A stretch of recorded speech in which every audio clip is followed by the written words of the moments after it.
आताची जी सगळ्यात मोठी बातमी येते त्यानुसार धनंजय मुंडे यांनी राजीनामा दिलेला आहे। आताची सगळ्यात मोठी आणि महत्त्वाची अपडेट म्हणावी लागेल। धनंजय मुंडेंनी मुख्यमंत्र्यांकडे आपला राजीनामा सोपवल्याची माहिती आहे। आतापर्यंत त्यांनी राजीनामा द्यावा असं सांगितलं जात होतं, मुख्यमंत्री त्यासाठी आग्रही होते अशी ही माहिती आहे, पण अजूनपर्यंत त्यांनी राजीनामा दिला नव्हता। मात्र आता त्यांनी आपला राजीनामा दिला आहे मंत्रिपदाचा अशी माहिती आहे। धनंजय मुंडे यांनी हा राजीनामा दिलेला आहे।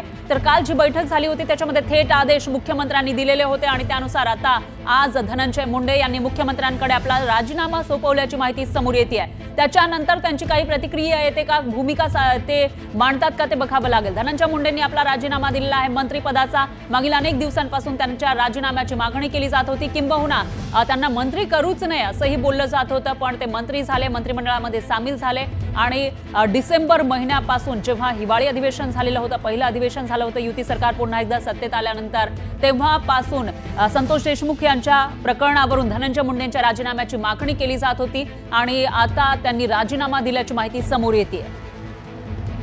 तर धनंजय मुंडे यांनी मुख्यमंत्र्यांकडे आपला हा राजीनामा सोपवलेला आहे आणि त्याच्यानंतर मुख्यमंत्र्यांची काही प्रतिक्रिया यावर येते का, सत्ताधाऱ्यांकडून काय प्रतिक्रिया येतात आणि धनंजय मुंडे स्वतः त्यांची काय प्रतिक्रिया येते ते बघावं लागेल। कारण धनंजय मुंडे यांचा जवळचा मानला जाणारा वाल्मिक कराड हा संतोष देशमुख हत्या प्रकरणामध्ये मुख्य आरोपी आहे, सूत्रधार असल्याचं म्हटलेलं आहे चार्जशीटमध्ये। तर त्यानंतर आता जे फोटो समोर आलेले आहेत ते अतिशय धक्कादायक आहेत। संतोष देशमुख यांना मारताना, त्यांचे खून करताना, हत्या करताना कशा पद्धतीचे त्यांचे हाल करण्यात आले हे अख्ख्या महाराष्ट्रानं बघितलेले आहे। त्याच्यामुळे संतप्त अशा प्रतिक्रिया उमटत होत्या, भावना राज्यभरातून उमटत होत्या आणि त्याच्यानंतर आज आत्ता थोड्याच वेळापूर्वी त्यांनी राजीनामा दिल्याची माहिती समोर येते। धनंजय मुंडे यांनी हा मुख्यमंत्र्यांकडे राजीनामा सोपवल्याची माहिती आहे। या विषयात आपले प्रतिनिधी राहुल झोरी हे आपल्यासोबत जोडले गेलेले आहेत। राहुल, काय सांगाल, अखेर धनंजय मुंडेंनी राजीनामा दिलाय? काल रात्री मुख्यमंत्री देवेंद्र फडणवीस आणि यांच्यासोबतच राष्ट्रवादीच्या प्रमुख नेत्यांची बैठक पार पडल्यानंतर लगेचच सर्वात आधी न्यूज 18 लोकमतनं याबद्दल वृत्त दिलं होतं। धनंजय मुंडे राजीनामा देणार हे जवळपास निश्चितपणे। अखेर धनंजय मुंडे यांनी या संपूर्ण प्रकरणाची जबाबदारी घेत, नैतिक जबाबदारी घेत राजीनामा दिलाय। मुख्यमंत्री देवेंद्र फडणवीस यांनी त्या संदर्भातला आदेश जो आहे तो काल रात्री धनंजय मुंडे आणि संबंधित मंत्र्यांना दिला होता। अजित पवार यांनी तो राजीनामा घ्यावा असं यापूर्वी देखील बोललं गेलं होतं। मात्र धनंजय मुंडे यांनी राजीनामा न दिल्यानंतर ज्या पद्धतीनं वारंवार आरोप प्रत्यारोप होत होते, अखेर धनंजय मुंडे यांचा राजीनामा झाला असल्याची माहिती जी आहे ती आता समोर येते। एकंदरीत मुख्यमंत्री देवेंद्र फडणवीस यांनी या संपूर्ण प्रकरणामध्ये ज्या पद्धतीनं भूमिका घेतली होती, ज्या पद्धतीनं वारंवार या संदर्भातले आरोप होत होते, अखेर धनंजय मुंडे यांचा राजीनामा भाजप महायुतीच्या सरकारमधील पहिल्या मंत्र्याची एक मोठी विकेट या निमित्तानं पडली असंच म्हणावं लागेल। एकंदरीत डिसेंबरपासून म्हणजेच भाजप महायुती सरकार सत्तेत आल्यापासून ते आतापर्यंत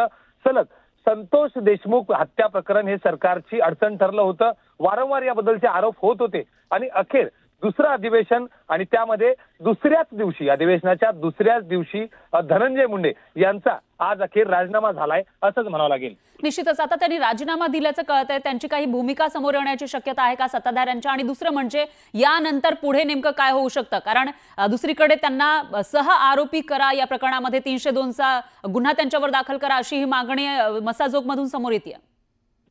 ज्या पद्धतीनं वारंवार आरोप होत होते की वाल्मिक कराड हे अतिशय जवळचे धनंजय मुंडे यांच्या जवळचे आहेत, या संदर्भातले पुरावे किंवा या संदर्भातल्या काही गोष्टी जर समोर आल्या तर या देखील कारवाई होऊ शकते। एकंदरीत बघितलं तर सर्वात पहिला टप्पा जो होता तो अर्थातच राजीनाम्याचा मुद्दा होता। कारण मंत्री असताना संबंधित संपूर्ण तपासामध्ये एक दबाव कुठे ना कुठे प्रशासनावर होता आणि आता मंत्रिपदावर नसल्यानंतर याचा पुन्हा एकदा तपास केला जाईल। सर्वात महत्वाचं म्हणजे ज्यावेळी हत्या झाली त्यावेळी वाल्मिक कराड यांना व्हिडिओ कॉल केल्याचं समोर आलं होतं। या सगळ्या संदर्भात धनंजय मुंडे यांना देखील याबद्दलची माहिती होती का, यांना देखील संबंधित हत्या झाल्यानंतर त्याबद्दलचं काही निरोप गेला होता का, ह्याचा देखील तपास होईल। अर्थात या सगळ्या प्रकरणामधील आरोपींना वाचवण्याचा प्रयत्न झाला का, सर्वात महत्त्व म्हणजे वाल्मिक कराड यांना वाचवण्याचा प्रयत्न झाला का, आपल्या मंत्रिपदाचा वापर करत किंवा आपल्या राजकीय ताकदीचा वापर करत कुठे ना कुठे वाल्मिक कराड यांना पाठीशी घालण्याचा प्रयत्न हा धनंजय मुंडे यांच्याकडून करण्यात आला का, हा संपूर्ण तपास पुन्हा एकदा केला जाईल। आणि त्यामुळे फक्त राजीनामापर्यंतच नाही तर या प्रकरणात अजून देखील महत्वाच्या घडामोडी समोर येऊ शकतात। एकंदरीत ज्या पद्धतीनं काल हे फोटोज व्हायरल झाल्यानंतर जो एक मोठा दबाव निर्माण झाला होता सर्वात महत्त्वाचं म्हणजे मित्रपक्षांपैकी शिवसेना शिंदे गटाची देखील राजीनाम्याच्या बाबतीत आग्रही भूमिका होती। त्याबद्दल देखील आता नेमकं काय होतंय हे देखील पाहिलं जाईल। मात्र सध्याची परिस्थिती बघितली तर राजीनाम्यानंतर फक्त राजीनाम्यावर न थांबता आता या प्रकरणात त्यांना देखील सहारोपी केलं जातंय का, यासोबतच ज्या पद्धतीनं पाठीशी घालण्याचा किंवा वाचवण्याचा, आरोपींना वाचवण्याचा प्रयत्न झाला, याबद्दल काही भूमिका सरकार घेतंय का हे देखील पाहावं लागेल। निश्चितच एकूणच असं म्हणता येईल की राजीनामा तर दिलेला आहे, मंत्रिपदापासून ते आता दूर झाले, मात्र पुढे सुद्धा त्यांच्या अडचणी वाढू शकतात आणखीही। आणि आजच्यामध्ये एक महत्त्वाची अपडेट आपल्याकडे जी येते राहुल, त्यानुसार पीए हे सागर बंगल्यावर गेल्याचं कळत आहे। त्याच्यामुळे स्वतः धनंजय मुंडेंनी हा राजीनामा आपला सुपूर्द केलाय सीएम कडे का कसं? धनंजय मुंडे यांचे स्वीय सहाय्यक प्रशांत जोशी त्यांच्यासोबतचा नेहमी संपर्कात असतात, त्यांनी हा राजीनामा सागर बंगल्यावर म्हणजेच मुख्यमंत्र्यांकडे घेऊन गेल्याची प्राथमिक माहिती आहे। कारण धनंजय मुंडे आपल्या बंगल्याच्या बाहेर पडलेले नाहीयेत। काल रात्री ज्यावेळी बैठक झाली त्यावेळीपासून त्यांनी कोणाशीही संपर्क साधला नाही। सर्वात महत्त्वाचं म्हणजे काल रात्रीच्याच बैठकीमध्ये या राजीनाम्यावर न्यूज 18 लोकमतनं सर्वात आधी शिक्कामोर्तब केलं होतं। या संदर्भाचं वृत्त देखील काल रात्रीच बैठक संपल्यावर लगेचच देण्यात आलं होतं। त्यामुळं स्पष्टपणे सूचना, स्पष्टपणे आदेश मुख्यमंत्र्यांनी धनंजय मुंडे यांना दिले होते। आणि याच संदर्भात उपमुख्यमंत्री अजित पवार, सुनील तटकरे, प्रफुल्ल पटेल ही सगळी मंडळी त्यावेळी हजर होती। त्यामुळं कोणत्याही परिस्थितीमध्ये हा राजीनामा होणार हे जवळपास निश्चित होतं। मात्र आज अखेर सर्वात आधी ज्याबद्दलचं वृत्त दिलं होतं, अखेर धनंजय मुंडे यांचा राजीनामा झालाय। राजीनाम्यावर हे न थांबता आता या संदर्भात नेमकं काय पुढे भागानं तपास होतोय, सर्वात महत्त्वाचं म्हणजे यांना सह आरोपी केलं जातंय का हे देखील पाहणं तितकंच महत्त्वाचं ठरणार आहे। निश्चितच राहुल, आपल्यासोबत उदय जाधव सुद्धा जोडले गेले आहेत, त्यांच्याकडे आपण जाऊयात। उदय, ज्या पद्धतीनं घडामोडी आतापर्यंत घडलेल्या आहेत त्याच्यानंतर काल जेव्हा ते फोटो जे कोणीही बघू शकणार नाही, क्रौर्य किती होतं त्या लोकांमध्ये, किती क्रूरतेनं त्यांनी हत्या केली, हे सगळं महाराष्ट्रासमोर आलेलं असताना आता मात्र त्यांनी राजीनामा दिल्याची माहिती समोर येते। आणि काल रात्रीच त्यांनी राजीनामा दिला होता, ज्यावेळेला सीएमने थेट आदेश दिले होते, अशी माहिती समोर येते। उदय, माझा आवाज येतोय? उदय यांचा आवाज आपल्यापर्यंत पोहोचू शकत नाहीये। दरम्यान काल रात्रीच राजीनामा दिला होता धनंजय मुंडे यांनी, अशी माहिती समोर येते। अखेर त्यांनी आपला राजीनामा दिलेला आहे। तर न्यूज 18 लोकमतनं काल जेव्हा ही बैठक झाली त्याच्यानंतर याविषयीची माहिती दिलेली होती। जे वरिष्ठ सूत्र आहेत त्यांच्याकडून या राजीनाम्याविषयी माहिती मिळालेली होती न्यूज 18 लोकमतला, आणि त्यानुसार आता त्याविषयीची जी माहिती आहे ती समोर येते। काल रात्रीच धनंजय मुंडे यांनी आपला राजीनामा दिला होता मंत्रिपदाचा, अशी माहिती आहे। मागील अनेक दिवसांपासून किंवा 2-3 महिन्यांपासून त्यांच्या राजीनाम्याची मागणी केली जात होती। दरम्यान नागण्यासाठी खासदार बजरंग सोनवणे हे आपल्यासोबत जोडले गेले आहेत। बजरंग सोनवणे सर, इतने जलील हो के हम निकले, अशी काहीशी परिस्थिती आता दिसतीये। एवढं सगळं घडलं आणि त्यानंतर आता अखेर धनंजय मुंडेंनी हा राजीनामा दिलाय। हे बघा, ही बीड जिल्ह्याच्या इतिहासामध्ये एवढी क्रूर हत्या कधीही महाराष्ट्राच्या इतिहासात कधी कुणी बघितली नसेल, एवढी क्रूर हत्या झालेली आहे। या प्रकरणाशी एवढं वाईट पद्धतीने यांनी मारलेलं आहे आदरणीय संतोष अण्णा देशमुख यांना। त्याच्यानंतर बरेच माध्यमाशी सगळे बोलताना वेगळे मतं मांडले, कुणी राजीनामा मागितला, कुणी सांगितलं। मी ज्या दिवशी ही घटना घडली त्याच्यानंतर 1 तासाच्या आत येऊन मीडिया समोर बोललेलो की जे कुणी मास्टर माइंड आहे या मर्डरच्या प्रकरणामध्ये ज्यांनी कट रचला, ज्यांनी यांना मदत केली, या सर्वांना फाशीची शिक्षा झाली पाहिजे। त्याच्यातल्या निम्मे अर्धे आणखी मोकाट आहेत।